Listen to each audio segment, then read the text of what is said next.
میرے پیارے آقا صلی اللہ تعالی علیہ وسلم کے پیارے دیوانوں، دنیا کا ہر انسان چاہتا ہے کہ میں اللہ سے قریب ہو جاؤں، دنیا کا ہر انسان چاہتا ہے میں رب قدیر کی قرب کی لذت سے آشنا ہو جاؤں، لیکن میں آپ کو بتاؤں ایک انسان قرب الہی کی دولت کیسے حاصل کر سکتا ہے، معیت ربانی کی سعادت کیسے حاصل کر سکتا ہے؟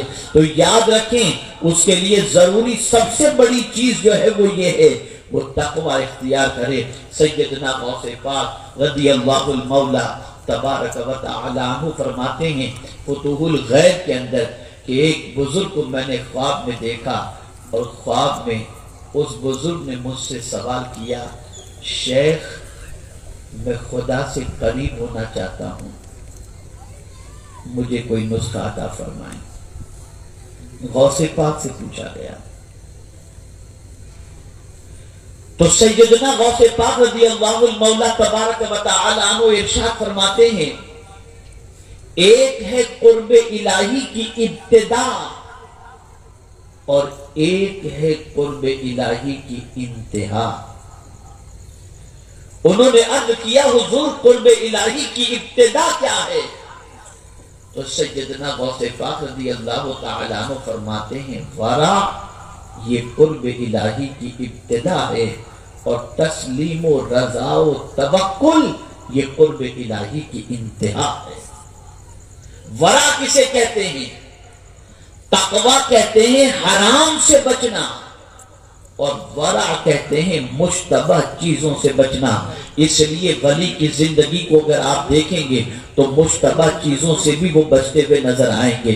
حرام سے تو بچتے ہی ہیں، لیکن مشتبہ چیز ہو تو اس سے بھی بچتے ہوئے دکھائی دیتے ہیں۔ میرے پیارے آقا صلی اللہ تعالی علیہ وسلم کے پیارے دیوانوں، اللہ کے قرب کی دولت یوں ہی نصیب نہیں ہو جاتی، اللہ والوں کی بارگاہ میں سوال پورا یوں ہی نہیں ہو جاتا۔ وجہ سب سے بڑی یہ ہوتی ہے کہ اللہ کے جو ولی ہوتے ہیں وہ تقوی شعار ہوتے ہیں، متقی و پرہیزگار ہوتے ہیں، اللہ سے ڈرنے والے ہوتے ہیں، اللہ کی خشیت میں زندگی گزارنے والے ہوتے ہیں۔ ہمارا حال یہ ہے کہ ہم ظاہر میں تو خدا سے ڈرتے ہیں، تنہائیوں میں اللہ کے ڈر سے غافل ہو جاتے ہیں۔ ہماری راتوں کا عالم ہم سے زیادہ کوئی نہیں جانتا، ہماری تنہائیوں کا عالم ہم سے زیادہ کوئی نہیں جانتا، ہماری تنہائیوں کے لمحات ہم سے زیادہ کوئی نہیں جانتا۔ انجانے انسانوں کے درمیان گزرنے والے لمحات کے حوالے سے ہمارے علاوہ کوئی نہیں جانتا، لیکن اللہ والوں کا حال یہ ہوتا ہے، بڑا نرالا حال ہوتا ہے۔ ہم تو دنیا کے انسان کو دیکھیں تو سجدہ لمبا کر دیں، دنیا کے انسان کو دیکھیں تو تسبیح و تحلیل میں لگ جائیں، ہم دنیا کے انسان کو دیکھیں تو ہمارا حال ایسا ہو جائے کہ نفل کی کثرت کرنے لگ جائیں، لیکن اللہ والوں کا حال یہ ہوتا کہ جب دنیا سے دور ہوتے، دنیا والوں سے دور ہوتے تو تنہائی میں مولا کی بندگی کیا کرتے تاکہ مولا دیکھے اور مولا کا بندہ جانے، تیسرے کسی کو پتہ ہی نہ چلے۔ یہ اللہ والوں کا حال ہوا کرتا۔ ان کی تنہائیوں کی بات بڑی نرالی ہوا کرتی، ان کی تنہائیوں کے لمحات کا معاملہ بڑا عجیب ہوا کرتا۔ اللہ اکبر! میرے پیارے آقا صلی اللہ تعالی علیہ وسلم کے پیارے دیوانوں، اولیاء کرام کی تنہائی ایسی ہوتی کہ اس تنہائی کو وہ پسند کرتے، وہ رات کی تنہائی کو پسند کرتے، رات کی بندگی کو پسند کرتے۔ اس لیے تاریخ اٹھا کر کے دیکھو، ہر ولی کی شان آپ کو یہ ملے گی کہ رات جب ہوتی، سورج غروب ہوتا، وہ محو الہی میں، محو یاد الہی ہو جاتے، وہ یاد الہی میں راتوں کو بسر کیا کرتے اور کہا کرتے، سورج غروب ہوتا تو ان کے چہرے پہ خوشی ظاہر ہو جاتی اور کہتے ملاقات کا وقت آ گیا ہے۔ رات ہوتی ہے، ہر محبوب اپنے محبوب سے ملاقات کرتا ہے، اور اولیاء کرام کا حال یہ ہے وہ اپنے رب کی ملاقات کے لیے بے چین ہو جاتے ہیں۔ قرآن ان کی شان بیان کرتا ہے، تتجافى جنوبهم عن المضاجع يدعون ربهم خوفا وطمعا۔ ہمارا حال یہ ہے کہ ہمیں بستر پر سکون ملتا ہے، ولی کا حال یہ ہے کہ کہ انہیں مسلح پر سکون ملتا ہے، ہمیں بستر پر پیٹھ لگا کر سکون ملتا ہے، انہیں سجدے میں سکون ملا کرتا ہے۔ اے رسول اعظم صلی اللہ تعالی علیہ وسلم کے دیوانوں، ولی کی شان بہت عرف و اعلیٰ ہے، ان کی بارگاہ سے کوئی محروم نہیں جاتا۔ کبھی آپ نے سوچا ہم اپنے بچے کو آواز دیتے ہیں، بچہ منہ بنا کر چلا جاتا ہے، ہم اپنے شاگرد کو آواز دیتے ہیں، منہ بنا کر چلا جاتا ہے، لیکن ولی جب کوئی چیز کہہ دیں تو زمین بھی مان رہی ہے، چرند بھی مان رہا ہے، پرند بھی مان رہا ہے، آسمان بھی مان رہا ہے۔ وجہ کیا ہے؟ وہ اگر اشارہ کر دیں تو بادل آ جائے، وہ اشارہ کر دیں تو بادل چھٹ جائے۔ یہ صلاحیت اور یہ طاقت ان کے اندر کس وجہ سے پیدا ہوئی تھی؟ ایک وجہ تھی ایمان کے بعد وہ تقویٰ، وہ اللہ کا ڈر جس نے سارے کام کو آسان کر دیا تھا۔ میرے پیارے آقا صلی اللہ تعالی علیہ وسلم کے پیارے دیوانوں، اللہ نے انہیں جنت کا وارث بنایا۔ کن کو؟ جو اللہ سے ڈرنے والے بنتے ہیں۔ اللہ کے ولی ہمیشہ خوف خدا میں لرزتے۔ ہم گناہ کر کے اللہ سے نہیں ڈرتے، وہ نیکی کر کے اللہ سے ڈرتے تھے۔ آپ کو معلوم ہے ایک بزرگ 30 سال تک تکبیر اولا کے ساتھ انہوں نے نماز ادا کی، تکبیر اولا کے ساتھ 30 سال تک، 5 وقت کی نماز تکبیر اولا کے ساتھ۔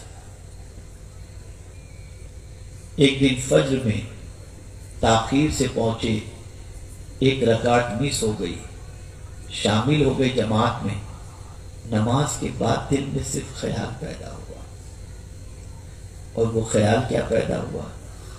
لوگ کیا سوچیں گے کہ آج میری ایک رکعت چلی گئی؟ کیا سوچیں گے؟ اس خیال کے آتے ہی رونے لگے اور 30 سال کی نماز کو پھر سے انہوں نے ادا کیا، یہ کہتے ہوئے کہ میری نماز انسان دیکھ رہا تھا، یہ خیال آیا ہی کیسے؟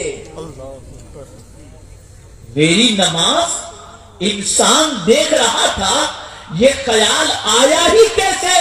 میں اپنے رب کی بارگاہ میں اس کا کیا جواب دوں گا؟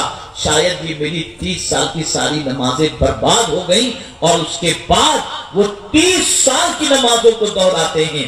اے رسول اعظم صلی اللہ تعالی علیہ وسلم کے دیوانوں، ولی کی شان یہ ہوا کرتی ہے وہ نیکی کر کے بھی اللہ سے ڈرتے ہیں۔ ہمارا حال یہ ہے کہ اگر کچھ بندگی کی توفیق اللہ نے عطا فرما دی، کچھ خیرات و صدقات کی توفیق عطا فرما دی، کچھ نیکیوں کی توفیق عطا فرما دی، تو ہمارا حال یہ ہوتا ہے کہ جب کوئی مصیبت آتی ہے تو اللہ کی بارگاہ میں کہتے ہیں میرے کریم ہماری اس نیکی کے صدقے میں مصیبت کو ٹال دے۔ اس میں کوئی مذائقے کی بات نہیں ہے، آپ کی اور ہماری سوچ تو یہی ہے، اور ہم ہر نیکی کا صلہ دنیا ہی میں چاہتے ہیں۔ اللہ اکبر!